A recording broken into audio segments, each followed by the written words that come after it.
नमस्कार, आप सभी का बहुत स्वागत है नेशनल खबर के आज के खास प्रोग्राम में। और चर्चा होगी उत्तर प्रदेश के पुलिस व्यवस्था को लेकर। अभी हालिया ही दिल्ली की अगर हम बात करते हैं तो दिल्ली की पुलिस व्यवस्था, कानून व्यवस्था जो है वो चरमराती चली जा रही है, लेकिन उत्तर प्रदेश की कानून व्यवस्था को नंबर 1 माना जाता है। और एक ऐसी शख्सियत हमारे साथ आज हमारे न्यूज रूम में मौजूद हैं जो कि 1966 से पुलिस सर्विस में रहे, एक ऐसी शख्सियत जिन्हें आज भी जो पुलिस सर्विस में लोग मौजूद हैं वो पूछते हैं, जिनकी ईमानदारी की कहीं ना कहीं लोग दावे करते हैं। मेरे साथ हमारे स्टूडियो में मौजूद होंगे SS lord Surendra Singh lord ji, जो कि रिटायर्ड डीएसपी हैं। और साथ ही सर, आपको बहुत स्वागत है। धन्यवाद, थैंक यू। और उत्तर प्रदेश में जब हम बात करते हैं, उत्तर प्रदेश पुलिस की जब हम बात करते हैं, तो आज से ज़्यादा नहीं 10 से 15 साल पीछे अगर जब हम चले जाते हैं तो उत्तर प्रदेश एक जंगल राज माना जाता था। दिन दहाड़े कहीं पर रेप हो जाना, दिन दहाड़े कहीं चेन स्नैचिंग हो जाती थी, मर्डर हो जाते थे। आपका उस वक्त का अनुभव क्या है? उस वक्त मैं फोर्स से रिटायर हो चुका था वैसे, क्योंकि मुझे 21वीं साल जो है रिटायरमेंट की चल रही है। ओके। लेकिन मैं ये महसूस करता हूँ कि पुलिस का हिसाब जो है देश के जो मुख्यमंत्री हैं प्रदेश के, उनके ऊपर, और जो डीजी है उनके ऊपर ज़्यादा निर्भर करता है। तो मुख्यमंत्री हमारे बहुत सख्त हैं जी। और गुंडों के प्रति उनका जो रवैया है वो बहुत ही सख्त है, और उसी की वजह से आज जो है यूपी में शांति व्यवस्था है। और जो डीजी है आजकल श्री प्रशांत कुमार साहब, वो भी अपनी जगह जो है सख्त है। तो इसीलिए पुलिस का भी काम जो है वो अच्छा चल रहा है। एडमिनिस्ट्रेशन, शांति व्यवस्था वो अच्छी तरह से चल रही है। देखिए सर, जैसे अभी जो पुलिस हम होगी, अभी जो उत्तर प्रदेश की पुलिस होगी, आज से 10 साल पहले भी तो वही पुलिस होगी। अभी जो वो स्टॉक था वो चेंज तो नहीं हुआ होगा, कुछ नए बच्चे अभी तो शामिल नहीं हुए होंगे, लेकिन उस वक्त में इतनी ज़्यादा हिंसा और भ्रष्टाचार होने के बावजूद अब सारी चीज़ें ठीक हैं। इस पर आपका क्या सोच? मैंने वही बताया ना कि ये तो जो है ऊपर के शासन के और जो उनके गाइड करने वाले ऑफिसर्स हैं उनके ऊपर डिपेंड करता है। तो मैंने पहले भी बताया कि ये हमारे जो मुख्यमंत्री हैं वो अपनी जगह सख्त हैं, और उनका रवैया है, उनका कहना है कि किसी भी तरीके से बदमाश को जो है बख्शा न जाए। और पहले ये था, हमारे डीजी रहे श्री विक्रम सिंह साहब, उनके भी बहुत जो है डिबेट्स में आते रहते हैं। वो भी यही कहते हैं कि भाई पहले जंगल राज इसीलिए था क्योंकि जो नेतागण थे वो सब उनको सपोर्ट करते थे। जब वही सपोर्ट करेंगे तो फिर तो नेचुरल है कि कैसे शांति व्यवस्था कायम रह पाएगी। मतलब एक पॉलिटिकल इन्फ्लुएंस हमेशा से ही पुलिस पे रहा है। अब पुलिस पे रहा है, आज भी वही हो रहा है। देखिए कि दिल्ली में जो है पुलिस के ऊपर तो लड़ाई है, बिल्कुल, कि जो है ये जो है हमारे अंडर में रहे कि हमारे अंडर में रहे। क्योंकि पुलिस विभाग ऐसा है कि मेन है, रीढ़ है ये एडमिनिस्ट्रेशन की जी। तो ये जो है हर आदमी चाहता है कि हमारे अंडर में रहे, कि नेताओं की नेतागिरी थाने से चलती है जी, कि भाई उनके कहने से काम होते रहे, बहुत अच्छा है साहब, ना हो वो साहब इनका ट्रांसफर करो, ये करो, वो करो। तो आपके भी कई ट्रांसफर हुए हैं? ट्रांसफर तो होते रहे। कोई किस्सा ट्रांसफर क्योंकि आपने कोई कदम उठाया हो और आपका ट्रांसफर हो गया हो? वो ये कहा करते हैं कि transfer is not a punishment. Transfer कोई पनिशमेंट तो है नहीं, बिल्कुल। भाई दूसरी जगह जाएंगे वहाँ भी यही काम करेंगे। जो आपने उदाहरण पूछा, तो मेरा जो है एक बार मैं वहाँ ट्रेनिंग कॉलेज में मैंने अपना पोस्टिंग करा लिया था जी, मुरादाबाद जी, ऑन रिक्वेस्ट, और वहाँ से मेरा ट्रांसफ़र हो गया रामपुर। ठीक है। तो जब रामपुर हो गया तो मैंने जो है अब एक प्रार्थना पत्र दिया कि भाई मैं रामपुर नहीं जाना चाहता, मैं बल्कि रामपुर नहीं, मैं सिविल पुलिस में कहीं भी नहीं जाना चाहता। तो वो मैंने लिख के भेज दिया। हमारे जो डीआईजी थे उन्होंने सबमिट करके डीजी ऑफिस भेज दिया, लेकिन वहाँ से आएगा, इनका कैंसिल नहीं होगा। जी।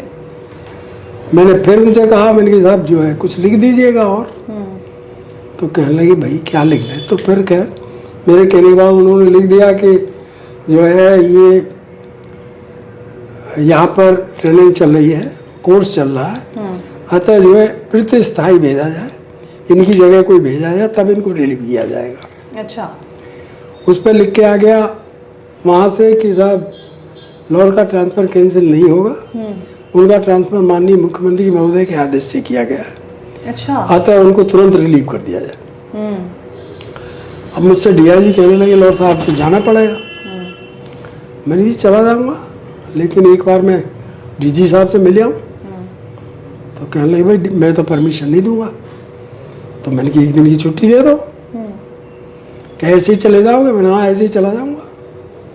क्या वो हो गया और मैं मुरादाबाद नेक्स्ट डे मुरादाबाद से मैं चला गया लखनऊ। डीजी साहब को मैंने सिर्फ भिजवाई, श्री BS माथुर साहब थे डीजी जी। तो उन्होंने बुला लिया, मुझे देख के मुस्कुराने लगे, कह लगे कॉल और रामपुर नहीं जाना चाहते। मैंने कहा रामपुर नहीं, मैं कहीं भी सिविल पुलिस में नहीं जाना चाहता। कह लगे भाई वो कर्नाटका महाराष्ट्र वहाँ की पुलिस पोजीशन और भी खराब है। मैंने कहा वहाँ की तो हमें पता नहीं, हमें यूपी की पता है, यहाँ की बहुत खराब है। बिल्कुल। डीजी साहब को मैंने ये कहा। अब कह लगे आप नहीं जाएंगे तो मेरी बात खराब हो जाएगी। मैं आपकी इसमें क्या बात खराब हो जाएगी? कह लगे मुझे मुख्यमंत्री ने बुलाया था, कह लगे तुम्हारे पास ईमानदार आदमी नहीं है क्या? मैंने की तो क्या मैं कैसे कह देता नहीं है मेरे पास इतना बड़ा फोर्स। तो मैंने कहा उनको मुख्यमंत्री को साहब ईमानदार आदमी तो है मेरे पास, फिर आप उन्हें बर्दाश्त नहीं कर पाएंगे। कह लगे कौन है? कि वो लॉर्ड है साहब। हाँ ठीक है, लॉर्ड से कोई दिक्कत नहीं होगी, आजम खां को ईमानदार आदमी चाहिए। जी जी जी। आजम खां की भी तूती बोलती थी। बिल्कुल बोलती थी। तो कहने लगे तुम नहीं जाओगे मेरी बात खराब हो जाएगी। तो मैंने कहा जब ऐसी बात है तो मैं चला जाऊंगा। जी जी। लेकिन मैं अपनी कार्य प्रणाली में परिवर्तन नहीं कर पाऊंगा, कि वो तो मैंने बता दिया तुम चले जाओ। मैं ठीक। मैं आके और मैं रामपुर चला गया था। रामपुर में जाने के बाद में जो है एक स्वार क्षेत्र है, थाना है स्वार का। जी जी। मुझे उस क्षेत्र में लगा दिया। पंचायत के इलेक्शन के करीब थे, तो वहाँ जब एक जगह कुछ भीड़ सी इकट्ठी हो रही थी, रौला रुका, मैं उतर गया, गश्त में था क्षेत्र में। तो वहाँ एक आदमी धमका रहा था कुछ लोगों को जी। तो मैं जाके मैंने बोला कौन है भाई? तो मेरे साथी सिपाही जो फोर्स था वो कह रहे साहब इनसे कुछ मत कहना साहब, ये आजम खां के मंत्री जी के आदमी है। जी जी। चेयरमैन था वो। हाँ हाँ। हमने तो क्या हुआ यार? मैंने कहा भाई क्यों क्यों बवाल कर रहे हो यार? कह रहे क्या बात है? मैं सिपाही मैंने पकड़ लो इसे भाई। उसके खिलाफ थी, मुझे बता दिया साथियों ने कि साहब इनके खिलाफ 307 का भी मुकदमा है, लेकिन ये रोज अफसरान के पास ही जाके बैठते हैं, इन्हें कोई कुछ नहीं कहता। जी। मैं उसे गाड़ी में डाल लिया, मैं ले आया थाने।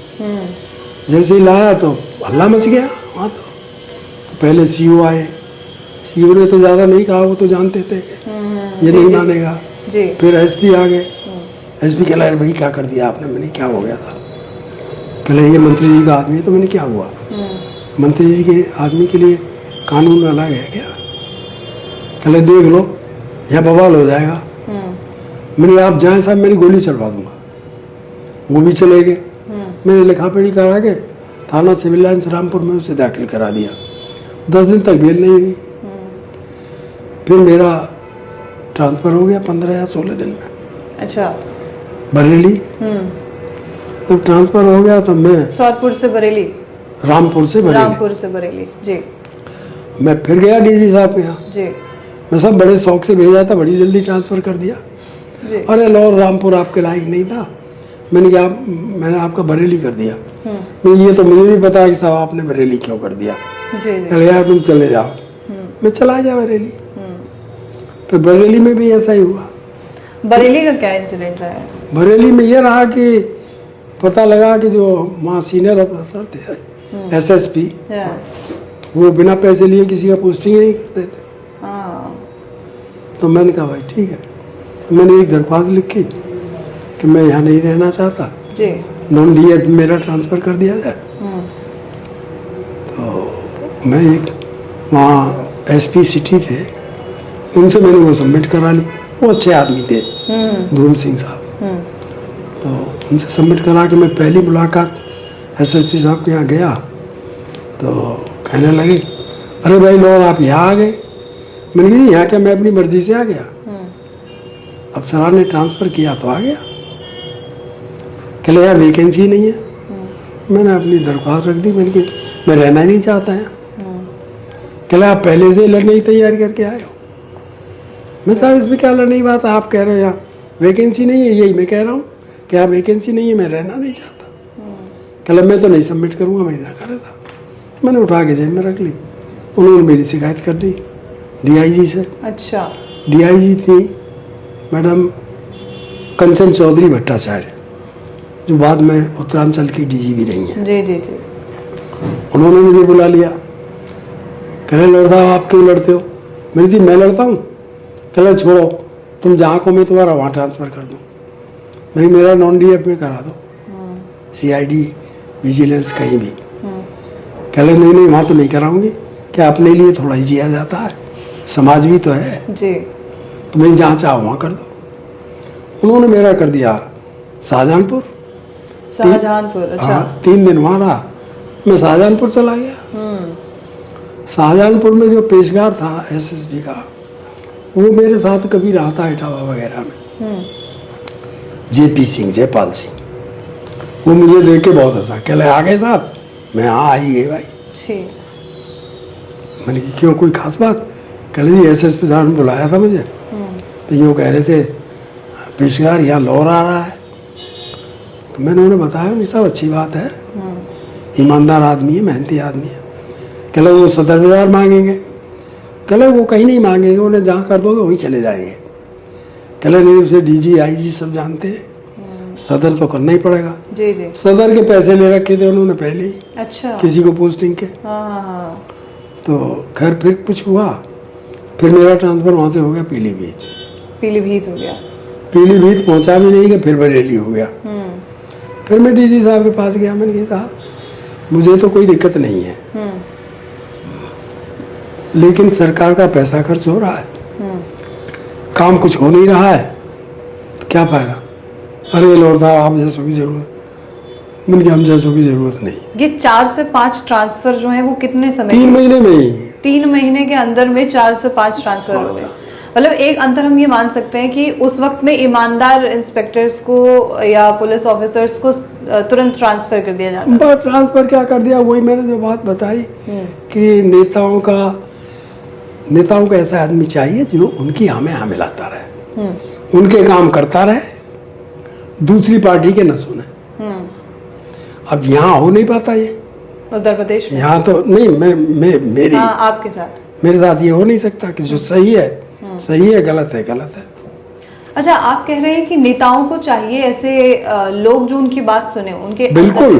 क्या आज भी ये चीज है कि नेताओं को ये चाहिए कि वो उनके अंदर रहें और उनकी बात सुने? नहीं, आज थोड़ा फर्क है उसमें, क्योंकि मुख्यमंत्री सख्त हैं तो थोड़ा डरते तो है ही कि मुख्यमंत्री सख्त है तभी पुलिस वाले डर रहे हैं, तो मुख्यमंत्री भी तो एक तरीके से अपनी बात मनवा रहे हैं।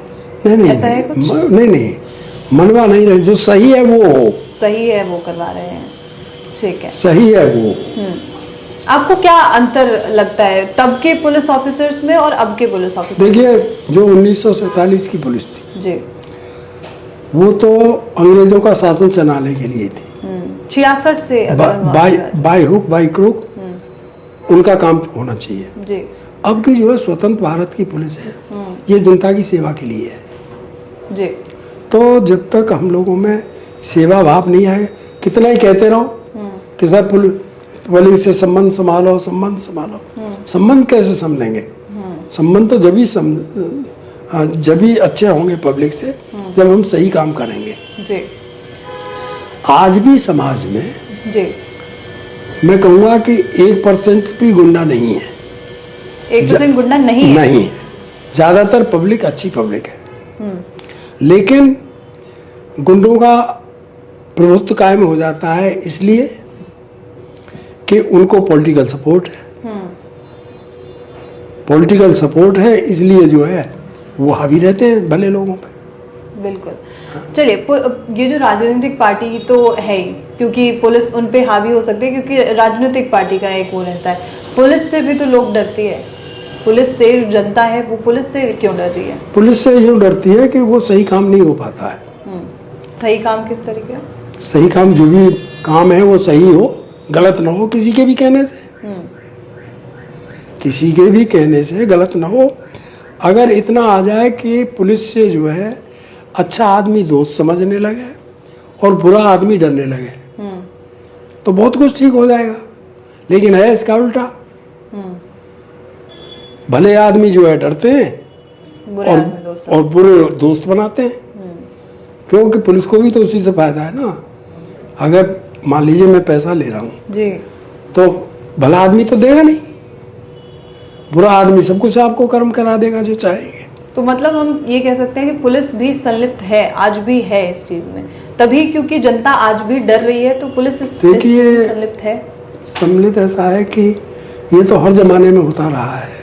अच्छे भी होते हैं, बुरे भी होते हैं जी। जैसे गाँवों की है, किसी गाँव के अरे भाई वो तो बड़ा गुंडा गाँव है, तो ऐसा नहीं है कि उसमें सब गुंडे हैं, उसमें भी अच्छे लोग हैं। लेकिन जहाँ थोड़ी तादाद ज़्यादा हो जाती है तो वहाँ उसी से वो बदनाम हो जाता है।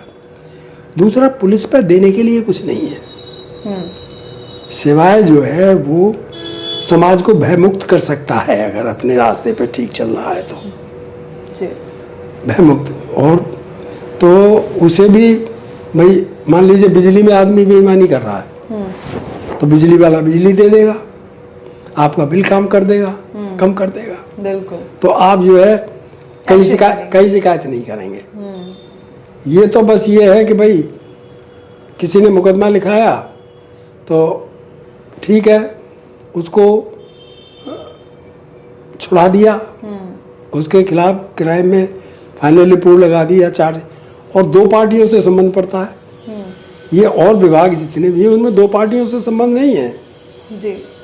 उसमें तो भाई एक बिजली विभाग हो गया, एक पब्लिक और एक वो आदमी हो गया जो कंसर्न है जी। इसमें हर एक का दो पार्टियों से संबंध पड़ता है, तो एक असंतुष्ट होगी तो दूसरा शिकायत करेगा ही। बिल्कुल।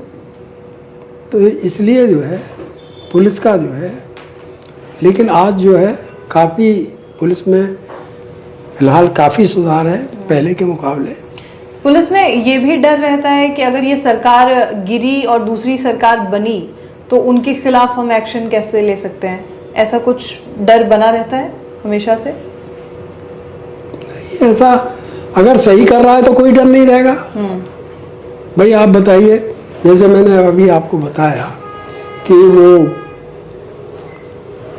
वही गवर्नमेंट थी जी, और मैंने जो है नहीं छोड़ा आजम खां वाला मामला। बिल्कुल बिल्कुल। तो वो कोई भाई जब काम मुझे करना है तो मुझे करना है ना। बिल्कुल।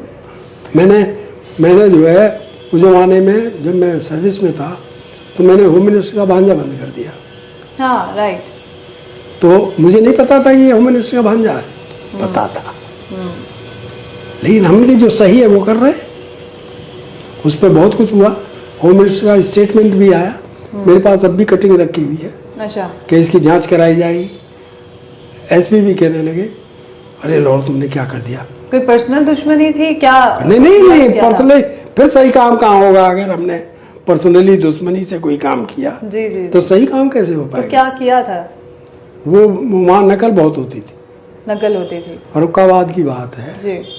वहाँ एक नकल का प्रोसीजर था, वो मैंने उसकी रिपोर्ट जो है एसएसपी को, डीएम को, इंस्पेक्टर्स ऑफ स्कूल्स को और इलाहाबाद बोर्ड को भेज दी।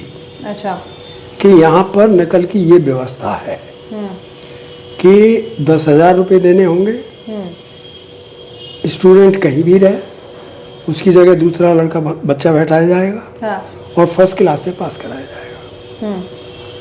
सेकंड 5,000 देने पड़ेंगे, लेकिन लिखना खुद पड़ेगा। पास हो जाएंगे आप। नकल फर्स्ट क्लास की दी जाएगी, लेकिन खुद बैठना पड़ेगा। 3,000 में सेकंड क्लास की नकल दी जाएगी। ओ। 2,000 में थर्ड क्लास की नकल दी जाएगी। ओ। अलग अलग कमरे बढ़ते थे। जी जी। और 1,000 सबको देना। वहाँ एक एक कॉलेज में 2,000, 2,500, 3,000 की स्ट्रेंथ रहती थी। तो हमने कहा भाई, जब मुझे पता लगा तो मैंने यही रिपोर्ट बना के सबको भेज दी। उसकी जांच भी हुई। उसमें वो 9 सेंटर थे मेरे जी क्षेत्र में, 9 के 9 सस्पेंड भी हुए। 9 के 9 सस्पेंड भी हुए। ठीक है। तो उसमें जो है ये था कि नकल के लिए पैसे वो आते थे। तो वो मंत्री, वो जो मैंने बताया, वो मैंने उसमें एक रजिस्ट्रार को बंद कर दिया। बिल्कुल। रजिस्ट्रार का स्कूल था। उसकी बीवी उसमें उसकी वो थी अध्यक्ष, प्रिंसिपल थी। वो जो रजिस्ट्रार की, अच्छा अच्छा अच्छा। उनकी बीवी जो है वहाँ देखती थी। तो मैं एक दिन उनके कॉलेज में गया जब एग्जाम चल रहे थे। तो गेट बंद था। तो रजिस्ट्रार साहब छुट्टी लेके कॉलेज में ही रहते थे। अच्छा। 2 जो है बॉडीगार्ड रखते थे, मैं राइफल के, रजिस्ट्रार साहब पे रिवॉल्वर रहती थी। जी। तो वो पैसा सबसे वसूल करते थे। मुझे पता चला, मैं गया कॉलेज में, तो मैं कहने लगा, मैंने भाई आपने गेट क्यों बंद कर रखा है? एग्जामिनेशन पीरियड में गेट खुला रहना चाहिए, बिल्कुल नियम है। तो कहला साहब हमारे विवेक के ऊपर डिपेंड करता है कि हम खुला रखें या बंद करें। अच्छा। तो मैंने उस वक्त कुछ नहीं कहा। मैंने कि तेने इससे कुछ कहा अभी तो विवेक बवाल हो जाएगा। हाँ हाँ हाँ। भाई स्टूडेंट्स को ये प्रोत्साहित करेगा और बवाल हो जाएगा, और मान लीजिए एग्जाम छूट गया तो फिर मेरी ऐसी तैसी आपके ऊपर दोष आएगा। ऊपर आएगा। मैंने कुछ नहीं कहा, मैं चला आया। उसके दूसरे तीसरे दिन जो है एक वकील थे, वो आए और रोने लगे। साहब मेरे साथ बड़ी जांच थी। मैंने क्या हुआ? कि साहब जो है मेरी भतीजी वहाँ एग्ज़ाम दे रही थी, तो उससे 1,000 रुपये मांगे गए। जी। उसने कहा कि उसने आके मुझे बताया, तो मैं गया। मैंने कि भाई जब हमारी नकल नहीं कर रही है बेटी तो काय बात के पैसे दें? तो वो कह रहे तुम साले यहाँ नेतागिरी करने आए हो। और उसे जो है मारा पीटा, वो बच के भागा, उस पर फायर भी कर दिया, और फिर पकड़ के जो है उससे नाक रगड़वाई जब छोड़ा उसे। तो वो थाने आ गया, वहाँ से छूट गया कि साहब मेरे साथ ऐसा। मैंने भाई हम कुछ नहीं कर पाएंगे। कहला साहब मैं और कहाँ जाऊँ? मैंने कि कल को तुम फैसला कर लोगे। कहला साहब लाना था जो मैं फैसला करूँ। मैंने उसे आपस में आप वो मजबूत कर लिया उसे मैंने कि कल को फैसला न कर ले। कैसा फैसला नहीं करूँगा? मैं तो लिखा दो मुकदमा। उसने मुकदमा लिखा दिया। अच्छा। मुकदमे के आधार में कायम करके मैं थाने से फोर्स लेके मैं पहुंच गया वहाँ। मैंने रजिस्ट्रार मौजूद था ही वहाँ। जी जी जी। मैंने उसे कहा, मैं भाई रजिस्ट्रार साहब क्या हो गया? मैंने कि वो गया है कि साहब मुझे मारा पीटा, वो मुकदमा लिखा रहा है। कहला साहब मैं भी लिखाऊंगा, वो साला यहाँ नेतागिरी कर रहा था। मैं चलो तुम भी लिखाओ। अच्छा। हाँ ठीक है साहब चलिए। तो मैंने कि मेरी गाड़ी में बैठो। कहला नहीं साहब मैं अपनी चल रहा हूँ। मैंने कि इसमें और आ जाएंगे, तुम मेरी में बैठो। मैं उसे बैठा के ले आया। मैंने जाके थाने में, मैंने कि भाई वो कहाँ गए वकील साहब? कि साहब डॉक्टरी कराने गए, मुकदमा लिख गया होगा। मैंने रजिस्ट्रार साहब के खिलाफ है कि हाँ साहब। तो मैंने ये रजिस्ट्रार भी आ गए, इनका एक बॉडीगार्ड भी आ गया है, इन्हें बंद कर दो। रजिस्ट्रार और बॉडीगार्ड दोनों हाँ। कर दिया। तो उनसे जब रिवॉल्वर और राइफल ले ली और जब हवालात की तरफ को चले जी, तो वो कहने लगा मुझसे कि साहब आप चाहें तो बाहर भी रख सकते हैं। उनकी ये हमारे विवेक के ऊपर डिपेंड करता है कि हम तुम्हें अंदर रखें या बाहर रखें। अच्छा, उस विवेक का इस विवेक से जवाब दिया आपने। अच्छा, वह हाथ जोड़ने लगा, क्या लगे साहब माफ़ कर दो। मैंने कि भाई नहीं, कैसे मैं भी मुकदमा लिखाऊंगा। मैंने कहा हाँ आपका भी लिखेंगे। उसमें बंद करके मैंने जीडी में लिख दिया कि मुलजिम हवालात ने मुकदमा लिखाने की इच्छा प्रकट की, अतः उनको कागज़ और कलम उपलब्ध कराएंगे। जो उसने लिख के दिया मैंने वकील के खिलाफ भी मुकदमा कायम कर दिया। अब साहब मुकदमा तो दूसरे दिन जब वो जेल जा रहा था तो सिपाहियों से ये कह रहा था, बताया जैसा सिपाहियों ने मुझे जी कि साहब चाहे तो एक गाड़ी ले लो, चाहे 2-4 लाख रुपए ले लो, पर मुझे मेरी गाड़ी से भेज दो। अच्छा, मैंने ठीक। मैं बोला मैंने भाई ये पैसे वाला आदमी है, सोर्सफुल है, तो इसे सुरक्षा से ले जाओ। अच्छा, तो मैंने एक खुला टेम्पो मंगा के उसमें 4 राइफल मैन लगा दिए। अच्छा, अच्छा, अब जो भी देखे उसमें तो कौन है भाई जिसके साथ 4-4 राइफल जा रहे, बिल्कुल। और मैंने कि इसके पैदल ले जाना वहाँ तक, कोर्ट से लेके जेल तक जी जी जी ले जाना। ले गया था। तो जब अपनी कोठी के सामने से निकला तो ये कह रहा देखिए आज ये 27 लाख की कोठी भी काम नहीं आई। ये 88 की बात है। 88 की बात है। ओके, क्योंकि वो सब पे अपना वो रखता है जिसको जिस चीज़ की ज़रूरत है। लेकिन सर ये जबकि आप बात करें 88 की, जब पेपर लीक का मामला हुआ और गिरफ्तारी हो गई उस वक्त जी जी, लेकिन अब जब पेपर लीक्स हो जाते हैं तो विद्यार्थियों पे डंडे चल जाते हैं, मारपीट हो जाती है, विद्यार्थी प्रदर्शन करने के लिए उतरते हैं, लेकिन फिर भी कोई इसका निर्णय सामने नहीं आता है। हाँ, ये तो उनकी परिस्थितियाँ हैं, वहाँ क्या परिस्थितियाँ हैं। अब जैसे बिहार में हो रहा है, बिल्कुल, अब क्या परिस्थितियाँ हैं अब तो ये तो बताएं। लेकिन उस वक्त तो नकल की छूट थी। ये तो बाद में जब कल्याण सिंह आए तभी तो किया गया है बिल्कुल नकल विरोधी कानून।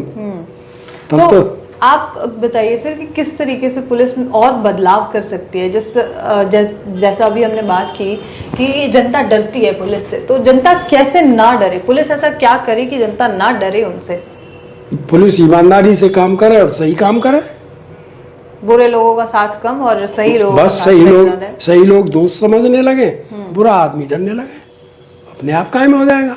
बिल्कुल। लेकिन बुरा आदमी तो आके मैं थाने में हूँ और मेरे पास कोई वेल नोन क्रिमिनल या गुंडा जी आके बैठा है, तो जो भला आदमी है जो देख रहा है बाहर से, उस पे तो उनका विरोध तो वैसे ही कायम हो गया कि देखिए जिसको थाने से दूर रहना चाहिए वही वहाँ बैठा हुआ है, बिल्कुल। तो हमारी कहाँ जगह है। बिल्कुल, तो ये है कि बुरे लोगों का साथ कम और सही लोगों का साथ ज्यादा पुलिस दे, सही काम करे, ईमानदारी से काम करे। लेकिन अभी जो पुलिस है, अभी उत्तर प्रदेश की जो पुलिस है, जैसे one of the best police कहा जाता है, उन्हें ही जो विरोधी दल है वो ये कहते हैं कि ये सरकार क्योंकि बाहुबली है तो पुलिस भी बाहुबली की तरह ही काम करती है। वो तो करेगी, बाहुबली की तरह काम वो पुलिस कर रही है, सही कर रही है, तो उसमें तो करना ही चाहिए। और फिर विरोधियों को तो देखिए कोई भी बात हो उसका विरोध करना ही है, वो तो है ही विरोधी।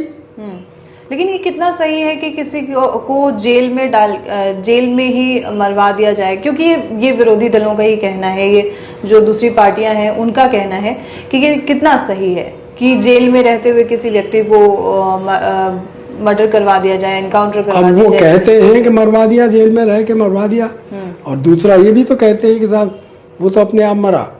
कि भाई जैसे पहले कहा गया कि वो मुख्तार अंसारी कि साहब इसको पॉइजन दिला दिया, ये करा दिया, वो करा दिया जी। अब वो तो कहेंगे ही, लेकिन दूसरे ये भी तो कहने वाले हैं कि ऐसा कुछ नहीं हुआ, और फिर उसके लिए रिपोर्ट है, उसका पोस्टमार्टम हुआ कि भाई इसको कोई पॉइजन दिया गया नहीं दिया गया, उसकी सपोर्ट में।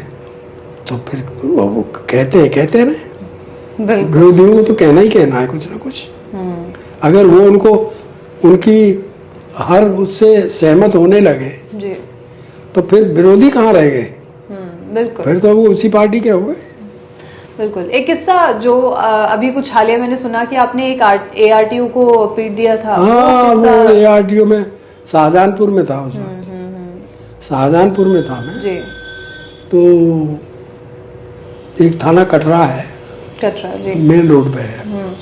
तो मैं वहाँ से आ रहा था, किसी सरकारी काम से गया हुआ था शाहजहानपुर। तो वहाँ से जब मैं आ रहा था शाम के वक्त, मेरे साथ 2 एक सिपाही भी थे। तो हम ट्रक में बैठ के आ रहे थे, ठीक है। क्योंकि उस वक्त बसें भी कमी चलती थी। तो जल्दी की वजह से ट्रक में बैठ गया। तो ट्रक वाले ने रोक लिया। मैंने क्या हुआ भाई? कहा जी सामने आरटीओ खड़ा है, सामने से इशारा करके बताया मुझे जी। क्योंकि बता देते हैं आपस में। मैंने तुम्हारे कागज ठीक हैं क्या? हाँ साहब लोड ठीक है क्या? तो मैंने चलो फिर क्यों डर रहे हो जी। अजी वो मानते नहीं। मैं चलो हम बैठे हैं।